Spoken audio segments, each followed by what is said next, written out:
What's good, YouTube? I'm Gallaudet74, bringing you our Week 12 battle of the IBA. This is the final week of the regular season, and we are taking on Reckless Bat, coach of the Texas Tyrantrums. He is currently sitting at 6-5, while I'm sitting at 7-4. And this is a very, very, very important game for the playoffs. I say this because we lost to Kurt last week, and now Kurt is actually 7-4 with 10 differential, as so are we. However, me and Nick face, so if Nick beats me by more than 3, he will have a better record than me in the end. So, and only 2 of us are making it, so this is a really big matchup if I lose. But if we win, we make playoffs, so that is the big goal for this matchup. I do think I have a really good team matchup against Nick this week.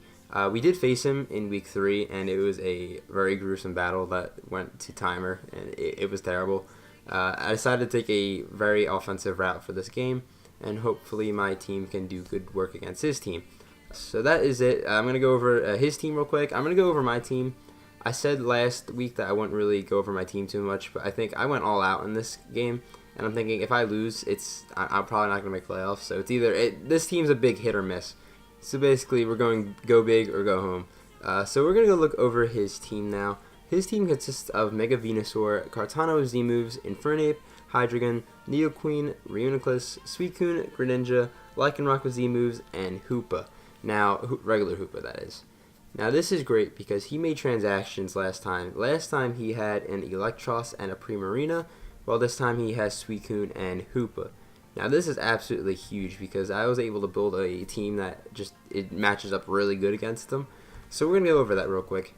So first off, we decided to bring Silvally Dark. Dark was to take on Greninja and Hydreigon with the moves Multi-Attack, a Parting Shot, Roar, and T-Wave with a lot of special defense and a little bit of speed, or a decent amount of speed. But T-Wave was mainly to paralyze the Greninja and anything that was really fast, because you'll see that my win con is at Latias over there. I'll go over in a little bit. So making sure everything's slower than it is big. Next up, we got Mega Lopunny with pretty standard stuff with Frustration, Drain Punch, Power Punch, but Healing Wish. I had Healing Wish to give my other sweepers a nice win con, like a second chance, basically. This has Max Attack Adamant and 188 speed, so this thing is slower than Greninja, but is faster than the Lycanroc. I did want to get as much damage off because I know that Venusaur or the Reuniclus is going to be a switch-in, and I want to be able to at least hit those things a little bit harder. Next, we got Toxapex. This set wasn't really used much. Spoilers. Scald, Toxic, Recover, Haze, Max Defense, and a Shuka Berry to take a hit from Nidoqueen, so I can Scald it back and do a lot of damage. Next up, we got my favorite set, easily the Skarmory set. Max Speed, Max Attack, Swords Dance, Autotomize, Brave Bird, X Scissor with the Sky Plate. I was so hyped to use this set. I do have Sturdy on it. Then I thought about Weak Armor, but I think Sturdy was actually the right way to go because I can at least try and get a big hit off on something. So there's that. Next off, we got our big set of the week. We got Latias with Calm Mind, Psyshock, Dragon Pulse, and Shadow Ball with the Dragonium Z, Max Speed, Max Special Attack. The reason he got rid of the Primarina, so now I can spam Dragon moves. So that was a big thing because last time I believe I brought Weakness Policy last time, and so I couldn't run the Dragonium Z and just nuke something because Primarina could just easily switch in. He didn't even bring it, but you know. And speaking of last time, the Skarmory, I didn't bring the Skarmory set because the Electros existed, and with this set I'm running, it can't really touch Electros, so since there's no Electros, I don't have to deal with that. And lastly, we got a very specially defensive Hippowdon with a little bit of defensive bulk, with Earthquake, Slack Off, Stealth Rock, and Superpower. Superpower is to make sure I can hit that Hydreigon really hard and kind of scare it out. And even, what else on his team doesn't want to take a Superpower? That was probably it. It was probably just for the Hydreigon, but that's all I needed it for. And I didn't really need any other fourth move on this, so I decided to throw it on there, because why not? And that is a really quick team builder. It's looking pretty good. I'm feeling really confident about this battle. But that's all I gotta say about the team, and let's get into this battle. So here we are in the battle, and the first thing I realized was that he didn't bring the Kartana or the Infernape. Now, I was pretty shocked that he didn't bring at least one or the other, because both, at least especially Infernape, did kind of work to my team. So, you know, that's 2 less threats to deal with. He did bring the Greninja and the Suicune, however, so he does bring double water. So there's that. I decided to lead off with Hippowdon because I was wanting to get my rocks up, and the only way he can get rid of rocks is defog on this Hydreigon. And I'm thinking since he brought in defensive Hydreigon last time, I'm thinking he's going to bring an offensive one this time. As you can see, that Dark Pulse is pretty offensive damage, and he is a Life Orb, so that does prove my theory correct. I decided to just go for Superpower and go for the big KO now. On my calcs it said he was probably going to live, so maybe it wasn't the smartest idea, but it showed I kind of threatened him out right away. If he's got Roost, which he does, he's going to show now. So instead of going for another Superpower and just lowering my attack and defense even more, I decided just to get my rocks up because they are very crucial for his team.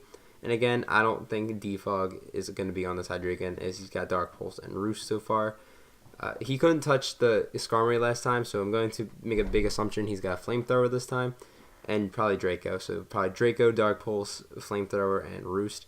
Here I go into my dedicated switch into Teal Valley as he goes for the Roost again, so he's going to get full up again, which is fine. I guess Civilian for free basically. I do have Thunder Wave on this thing for a reason, and if I can paralyze this thing, I can just cripple it. I know I want to cripple it if it was Scarfed, but even just crippling it now would be even better. He goes for the Flamethrower, just showing me right off the bat that he has it, so that's really awesome. It does more damage than Dark Pulse, and I'm sure he doesn't want to lower his special attack with Draco. So I do get the T-Wave off, I do hit, and now this Hydreigon is completely crippled. A lot of things can outspeed it now. Even Skarmory can probably outspeed it now, so that's pretty good to know. Here I'm just going to Parting Shot out. Now that his attack and special attack are going to drop, I can go on the offensive finally. I don't really like starting matches off defensively, even though I do end up doing it a lot. I do end up going out to Lopunny here, as he is going to fire off an Earth Power. So he doesn't even have the Dragon type move, which makes sense because Latias is the only thing that would hit, and Dark Pulse hits that super effective anyway. So the coverage was actually pretty smart on his part. Here I decide I'm going to go for the Drain Punch. I know he's going to bring in Venusaur or Uniclus, but getting some health back is always good, as I'm going to Mega Evolve here. I could have gone for the Frustration predicting that, but it wouldn't have really been worth it because I still would have switched out, and he still would have clicked Synthesis and got all his health back, so it wouldn't really matter. So the little bit of chip health on Drain Punch is going to help, as it actually really is going to help, as you'll see a little later. This Drain Punch shows that this Venusaur is very, very, very physically fat. Like, this is basically max, if not very close to it. So here I decided to go into my Latias. I don't see Latias being able to touch, Venusaur being able to touch Latias. And I can just start firing off attacks. I want to keep this offensive pressure up on his team because I don't want to have a stall battle like last time. He goes for the Sludge Bomb and does half because he freaking crits me. Kind of annoying, but you know, whatever. I didn't want to switch into Skarmory there because if he had HP Fire, that would have been a 2-shot and made my offensive Skarmory very useless, and I wanted to get some use out of it. Anyway, without the Primarina, I can fire off a Dragonium Z now and do some major damage to something. I was really hoping the Suicune would come in and take half, but Reuniclus came in, which is fine. I say this because I didn't want him to take the Z move and just regenerate it off. So here we go for one of the best Z moves in the game, the Devastating Drake. I think it looks so cool, as it does well over, well, it does like 60%, showing that this thing isn't especially bulky. It's got HP investment, but it's not especially bulky, so I'm thinking it's probably like Fizz bulky for Lopunny as well. Here I decided to just go for a, after Suicune comes in, I think I go for a Dragon Pulse again. I go for Dragon Pulse. I don't think he's going to stay in because Shadow Ball would have knocked it out. So Dragon Pulse does a decent amount to Suicune. I'm deciding not to set up because Greninja's still around and Greninja can easily come in and revenge me. So I decided just to hold off on my setup for a little bit. Here I go for the Psyshock because I don't see Ice Beam knocking me out, and if he wants to set up a substitute like he does, he will be at very low health. So now the Suicune is really, really low. I'm just going to try and break the sub because a lot of things on my team can't actually really break through the Suicune. I don't have the Raikou on my team this week, so there's that. As I'm just going for the Dragon Pulse. It was kind of risky because he could have switched. That might not broken the sub because this is a little more especially bulky. As he just goes for the Scald, showing he doesn't have the Ice Beam. It doesn't do much damage. He does get the burn, which kind of sucks, but, you know, whatever. Now, he's got a choice to make whether he wants to stay in and try and tank a hit. I don't think he's going to be able to take one. Or he's got to switch out into something. He's kind of backed up in a corner right now. He is going to switch out, and he is going to go on the offensive into Greninja. I went for Dragon Pulse for this exact reason. Dragon Pulse was a roll to go off Suicune, I think, at that range. So it was kind of risky, but getting a lot of damage on this Greninja is really big. As you see, that does like 60%. Here, I need my Latias for later, so I decided to just switch out into my Toxapex, as he put me in a tough position because Greninja gets U-turn, obviously, and he can just pivot around, which he does do, which is really smart on his part. Literally does 7 damage because Toxapex is the fattest thing ever, which sucks because if Suicune has Rest or Reuniclus has Recover, he's going to use it now, which he does. This Reuniclus does end up being Magic Guard because there was he didn't get the Regenerator health, which is kind of weird, but I'm totally fine with it. Here, because I know he's going to go for the Recover, gives me a free switch into Skarmory. Now, I'm just going to set up a straight up set up an SD because I'm already faster. I don't need the Autonomize boost. So, the SD's coming. And now, in the back of my mind, I'm thinking, he could not touch the Skarmory last time. He's going to try to touch it. And he's got the Shockwave. So, I wasn't really shocked about this, but I was shocked to see that did a lot of damage. This is an offensive Reuniclus with like max HP, max special attack, because that just did a lot of damage. Now that's a lot of damage. But anyway, he switches in the Suicune to take this Brave Bird. I almost went for Autonomize, risking the switch in because I knew he couldn't take the Brave Bird with the X-Scissor. I do take out the Suicune though, so that's good. Kind of sucks that it was setup fodder almost though, so I can't really set up on that now. He is going to send in Greninja and just revenge kill me. If I had clicked Autonomize on that Suicune switch in, I basically just would have won the game right there, or at least I would have got a second kill. But he's just going to go for the Scald and knock out the Skarmory. So I didn't get to use my Skarmory set as much as I wanted to, but it was a really fun set nonetheless. Now, here I bring in Mega Lopunny. I mentioned in the team builder that I was actually slower than this Greninja, and I was really hoping he would fall for that, but he didn't. He stayed in. He's just going to sack it. And you'll see that Drain Punch recovery actually came in handy right there because I live on 14. So I'm going to go for the Frustration and just knock out this Greninja. And now Latias is looking really good to sweep. And now, even better for me, he brings in the Mega Venusaur. And this is absolutely perfect because I have the Healing Wish on my Lopunny. I'm going to go for it now, bringing my Latias back to life, giving it one more chance to sweep. So Lopunny goes down. He makes a really smart move and goes for the Synthesis and gets all his health back. So that kind of sucks. I really hoped he would have attacked there, but beggars can't be choosers. Now we got our Latias. We're gonna send her in our Latias, get all that health back, heal that burn, and this is it. I'm going for a game right here because my Skarmory and my Lopunny were my 2 offensive mons, and now they are both gone. The only thing gone on his team are both water types, so now I just have to go for a game. Latias is my last offensive threat, as if Latias goes down, I basically lose because I can't touch Venusaur whatsoever. I go for the Calm Mind here. He can't really touch me. He busts out the Sleep Powder, and I'm just like, no. That is absolutely amazing prep on Nick's part because now I can't continue to set up on him. He's going to switch out, obviously. I had to kill these Sleep Turns now because I don't see myself being able to Calm Mind up again while my team isn't crippled. So he falls. I get through sleep one turn, and I have to wake up this turn. And I do. And I go for the Psyshock, and this Nidoqueen is not living a Psyshock.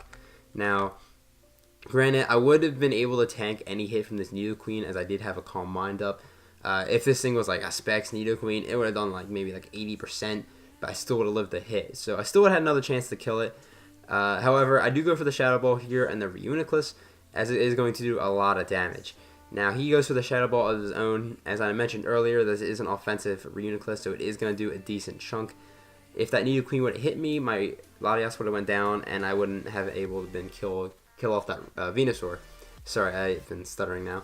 I'm going to set up another Calm Mind because I know I can't plow my way through the Venusaur quite yet. So it's kind of risky, because if he had crit me here, that would have been game. But he doesn't, and now I can just fire off another Shadow Ball and knock out this Reuniclus. And we are officially in the playoffs now. Let's get hyped for that. But the game's not over yet. There's still that Hydreigon yet left, and there's still the Venusaur. I'm feeling pretty good. I'm pretty sure I can knock out both. So this is looking like game. He sent out the Hydreigon. Takes a little bit of rock damage. It's not going to matter. The paralysis didn't really matter too much, but, you know, it's nice. Dragon Pulse, this thing goes down, and we're down to the Mega Venusaur. So this is basically GG to Nick. I had a really fun battle. That wake up for like second turn kind of sucks for him, so I apologize for that. But in comes the Mega Venusaur here. Mega Venusaur is going to take a little bit of rocks damage. I'm just going to click Psyshock to make sure I can ensure the kill. As I said earlier, Mega Venusaur is very, very defensively bulky, and that shows here because Psyshock hits on the defensive side and it tanked the hit. This could have been a very scary situation if he clicked sleep powder and started healing up, but he didn't, so that's good for us, and that is the game for us. So the game's over. Again, GG to Nick, third time I'm saying it, but we end up off the season with an 8-4 record and a plus 14 differential, so that is the best we've ever ended, so I'm really happy about that. I said so a billion times. The playoff situation consists of me, Kurt, Davian, and Aaron.